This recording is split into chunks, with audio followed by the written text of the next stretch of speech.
नमस्कार, स्वागत है आपका आत्ममंथन चैनल पर। यहाँ हम विज्ञान, अध्यात्म और धर्म के विषयों का सरल विश्लेषण करेंगे। हमारा उद्देश्य है कि हम प्राचीन धार्मिक ग्रंथों को, विज्ञान को और आधुनिक युग के विचारों के बीच एक सेतु बना सकें, ताकि आप इन विषयों को एक नए दृष्टिकोण से देख सकें। चाहे आप आत्मा की गहराइयों में डूबने का प्रयास कर रहे हो या फिर वैज्ञानिक दृष्टिकोण से इन विषयों को समझना चाहते हैं, आत्ममंथन आपकी इस यात्रा में आपका साथी बनेगा। तो आइए इस ज्ञान की यात्रा में अपने भीतर छिपे रहस्यों को जानने, समझें और जीवन के गहरे अर्थों की खोज करें।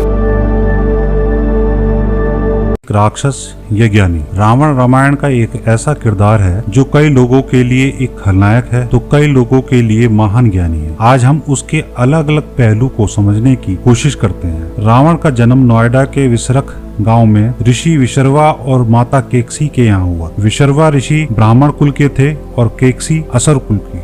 जन्म के समय का उल्लेख कम मिलता है। रावण एक महाबलशाली, प्रतापी, प्रक्रमी, रूपवान और विद्वान व्यक्तित्व का धनी था। रावण को देखते ही राम ने भी कहा कि रूप, सौंदर्य और धैर्य, कांति और सर्व लक्षण युक्त होने पर भी रावण अहंकारी, अधर्मी भाव से ग्रस्त है, जिसके कारण ये देवलोक का स्वामी नहीं बन सका। लेकिन शास्त्रों के अनुसार वह किसी स्त्री को उसकी इच्छा के बिना भी नहीं स्पर्श कर सकता था। अगर ऐसा वह करता तो जलकर भस्म हो जाता। ब्राह्मण पिता और असुर माता की संतान होने के कारण रावण के भीतर सदैव दो परस्पर विरोधी तत्वों का संघर्ष चलता रहा। रावण अपने भाई बहनों में सबसे बड़ा था। उसके भाई अहिरावण, विभीषण, कुंभकर्ण और उसकी दो बहनें थीं, शूर्पणखा, कुंभनी और एक सौतेला भाई कुबेर था। रावण ने कुबेर से ही लंका को छीना। रावण सल्लेख ऋषि का पौत्र था और रावण बहुत विद्वान, चारों वेदों का ज्ञाता था। रावण ने बहुत से ग्रंथों की रचना करी, जिनमें से एक है शिव तांडव स्रोत, जिसमें उसने शिव की स्तुति हेतु प्रार्थना की है। रावण का रावण संहिता जो ज्योतिष ग्रंथ से संबंध रखता है, जिसमें नक्षत्र, ज्योतिष विज्ञान आदि के विषय में लिखा हुआ है। तीसरा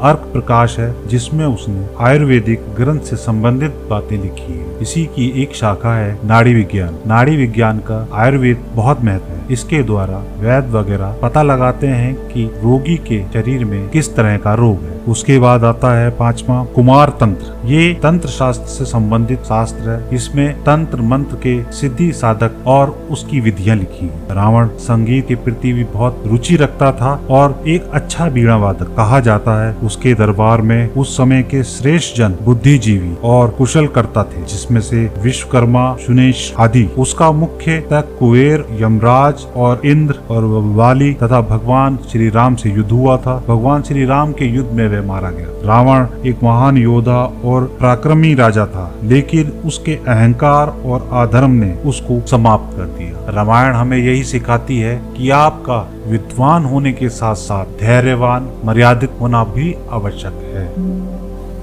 आज के इस एपिसोड में हमने रावण के बारे में संक्षेप परिचय दिया।